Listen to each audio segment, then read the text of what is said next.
Welcome to the Leadership and Love podcast. We will cover leadership, mindset, personal development, and sales and marketing. You will experience thought-provoking conversations with both nationally and internationally recognized leaders. Our goal is to inspire you and deliver actionable items that you can implement that are going to help you accelerate your growth. Get ready to discover the magic and the power when you lead with love. Welcome to this episode of Leadership and Love. One of the things I'm going to do is once a month, I'm going to do episodes that are just going to be me sharing wisdom, knowledge, experience, stories that I've learned over time to help you on your journey to be a better leader, both leading yourself and your team, organization, and companies. So this morning, I want to start with what I think is really the most important to help you really get headed in a direction. I want to share a little bit of a story. For those of you that have been in the personal development world, you've probably heard the old adage, if you want to go on vacation and you go to the travel agent, what's the first thing the travel agent's going to ask you? Where do you want to go? Well, I want to help you with that today and get clarity on that. And what we're going to share and talk about is both applicable to your business and your personal life. And I'm going to go back and forth in between them so you can see how they interact and are connected and related. So I want you to understand that in that little analogy of going on vacation and going to the travel agent, you really are on both ends of that story, which is kind of my own unique twist on that. You are both the person wanting to go on vacation and you are the travel agent. You are the person that's responsible for making it happen and putting things into place. You're also the person who's responsible for reaching out to other people to help you get to where you want to go. So you are the travel agent and you are the one who wants to go on vacation. You're wearing both those hats. Lots of people like to pass that responsibility on to somebody else, but ultimately for you to get where you want to go, vacation, you're responsible for making it happen. So the first thing I want to talk about is core values. Core values are really something that you want to sit and spend some time with. Now, this is going to be an episode that I highly recommend you listen to a couple times over the week, because it's going to be critical that you do each step individually and they will come together. But the first thing you want to figure out is what your core values are. I'm not going to spend a lot of time here talking about all the core values because really it's almost unlimited. But what you want to figure out is, what are your core values? What are the things that mean the most to you? And there's lists you can find out there on the internet. So again, they're easy to get a hold of, but really start to feel into that. What's important to you? Integrity, caring, kindness, patience, understanding, service to others, learning, personal development or growth. One of the things that I highly recommend that you put on your core values, both for you and for your organization, your company, and your teams, is personal responsibility. There's a great book by Jack Canfield called The Success Principles. The very first success principle, the first chapter in the book, is take personal responsibility for everything. 100% responsibility. So whatever's not working in your life, again, you're the person responsible for making that happen. So what you want to do is add personal responsibility as one of your core values. Now, here's another thing I'd like you to keep in mind. It's going to be really easy. It's going to be like a Christmas list, right? You're going to look at all these core values and say, yeah, this. You don't want 10, 15, 20 core values. You can have that many, but it's hard to hold your focus. So I would suggest you pick 4, 5, maybe 6 core values for both you and your company. And that's who you are going to be. For me, one of my core values is fun. I love to have fun. I love jokes. I love to make jokes. I love to tell jokes. I love to crack jokes. So fun is definitely a core value for me. And again, but so is personal responsibility. So make sure both for you personally and your organization, personal responsibility shows up as one of your core values. Your core values for you personally may be some of the same core values of the organization, especially if you're the leader of that organization. But you really want to get your core values from the organization itself. You want to have some team meetings. You want to spend some time working on core values and decide how do we want to be? And I believe that's what your core values are. Who and how are you being? Are you being love? Are you being understanding? Are you being patience? Are you being kindness? Are you being of service? Who are you wanting to be? That's really what your core values are an indication of, and what who you're busy being and how you're doing that. The next thing I want to talk about is your mission statement. Again, you want to have a personal mission statement and you want to have an organizational mission statement. Now, your mission statement is how you're going to be busy being those things in the world, either in the world as the individual that you are, or in the world as your organization. Your mission statement should be short and concise and right to the point. And what you want to do is make sure that your mission statement is, again, who you're being on a daily basis. So your core values are you deciding what you and who you want to be. And again, that's a heart thing, right? This is not a head thing. What makes you happy? What makes you, when you're living integrity, are you happy? Are you living, when you're honest or serving, are you being happy? Same thing with your mission statement. Your mission statement is how are you doing or going to be doing on a regular basis the things that you do. As an example, I'll give you the one for one of my businesses, the body shop. We help people who've been in an accident get through the process as quickly and easily as possible with kindness, service, patience, and love. That's our mission statement. That's how we do what we do every day. And at that point, everybody in the company can repeat that and knows that. And that's what we're doing on a regular basis every time we interact with anybody, with our vendors, with our clients, with insurance companies, whatever that may be. So your mission statement is really who are you being in your day-to-day life. Now, the same thing would be true of your personal life. In your personal life, who are you being throughout the day? I am helping, healing, and serving the world with kindness, love, patience, and humor. And that's who I show up to be every day. And again, if you've noticed, I just dropped it without having to think about it. So and you can write your mission statement, and keep in mind, it's not going to be carved in stone, and it may change over time.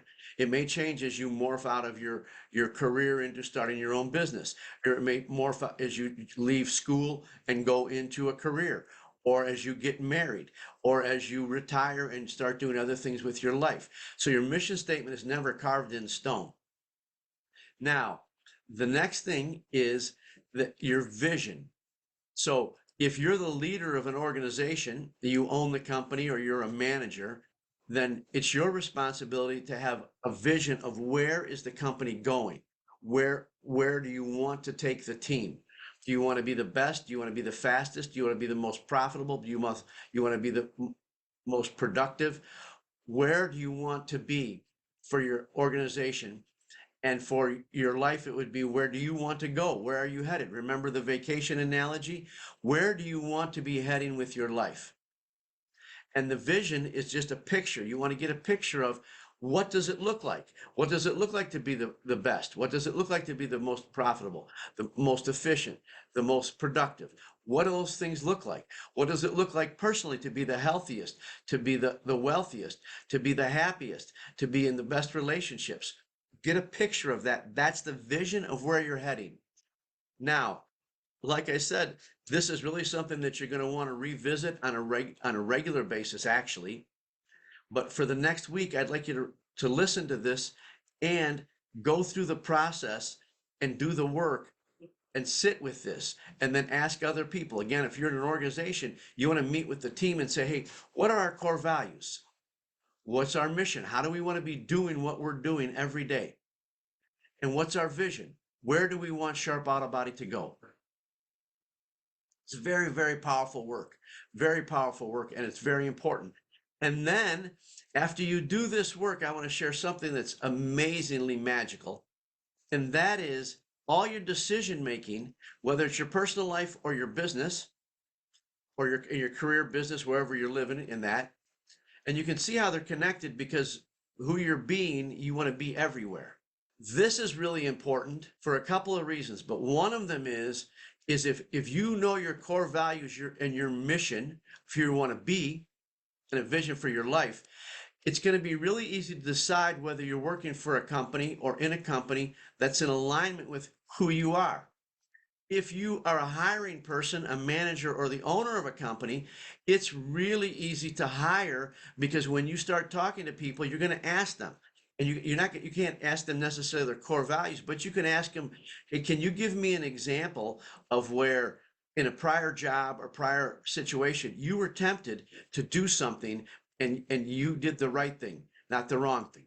Can you show me or tell me a story or example of something where in the past you had to create or accomplish a task without any supervision? That would be initiative. That would be problem solving.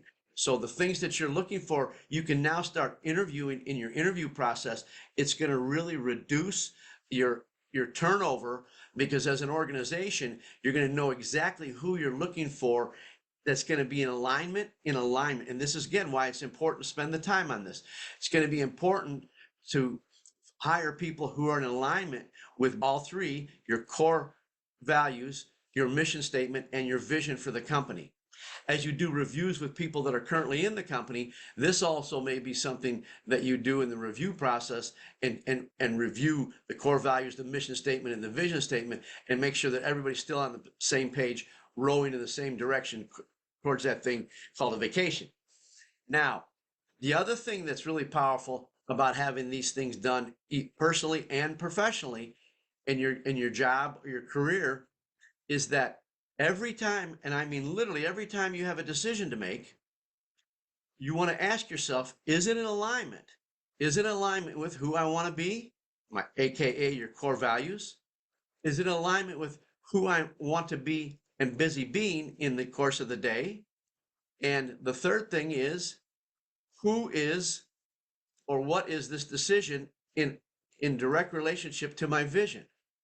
Every action, every choice, every decision you make is either doing one of two things. It's getting you closer to where you want to go, or it's getting you further away. I'll use two examples, one personal and one professional. So on the personal side, if you're busy wanting to be healthy, that's your mission, and that could be a core value is health and wellness. If that's your core value and you want to be busy doing that, and yet you're going out drinking on the weekends, then the decision to drink or eat a lot of bad food, processed food, fatty food, fast food, that's not in alignment with who you want to be. Now, let's go to the business side of this thing. If your business, your core values are to be profitable and to be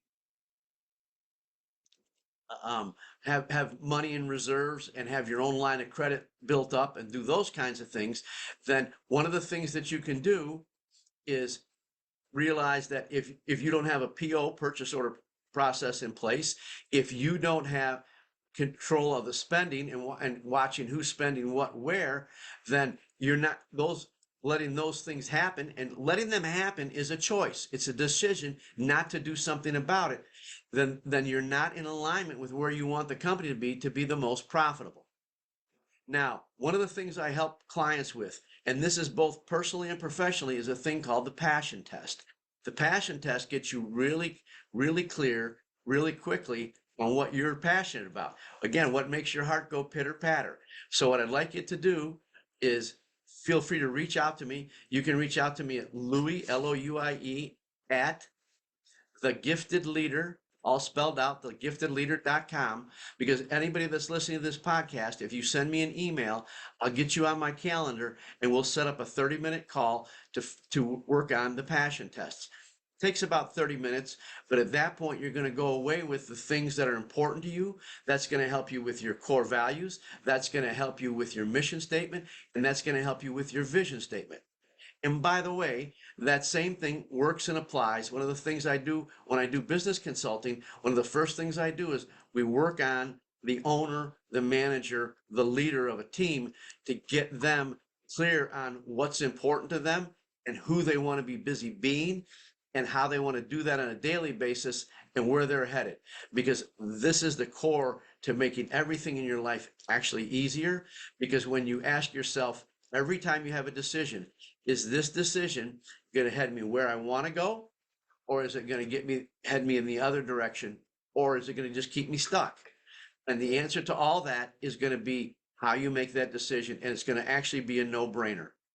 So again, I'm offering a free passion test consultation. This is really work that's valuable and worth the time and the effort to do it. And again, keep in mind, it's not carved in stone. It's going to morph and change as you start to become aware of these things and work on them and realize who you're being or not being on a regular basis. So thanks for your time. I know it's valuable. My intention is to add value of things that you can take action on today. So today, my suggestion would be go get a list of core values. Think about when you read through them, what makes your heart go pitter patter. And some of them might be something that you'd like to be doing. Some of them are something you're already doing now. And again, don't get carried away, because it's like a kid at Christmas with a catalog. You could have, 10, 15, 20 core values. Hard to keep track of that, hard to manage it. So you want to keep it between 4 to 6. So thanks. I hope you have a great day. Remember, nothing works until you do. One of my favorite quotes is by Jim Rohn. You can't hire other people to do your push-ups for you. This is a great example of you can't hire somebody else to do this work. You have to put in the time. Your team has to put in the time. But trust me when I tell you, it's going to be well worth the effort in the long run. Thanks again for joining us and listening to this episode of Leadership and Love. I would like to challenge you to ask yourself, what's one thing that you heard today that you can implement immediately to improve your leadership and accelerate your growth? If you've gotten value out of this episode or learned something that you can implement today, we'd ask that you please share it with those that you care about. Our goal is to create more leaders who are leading with love.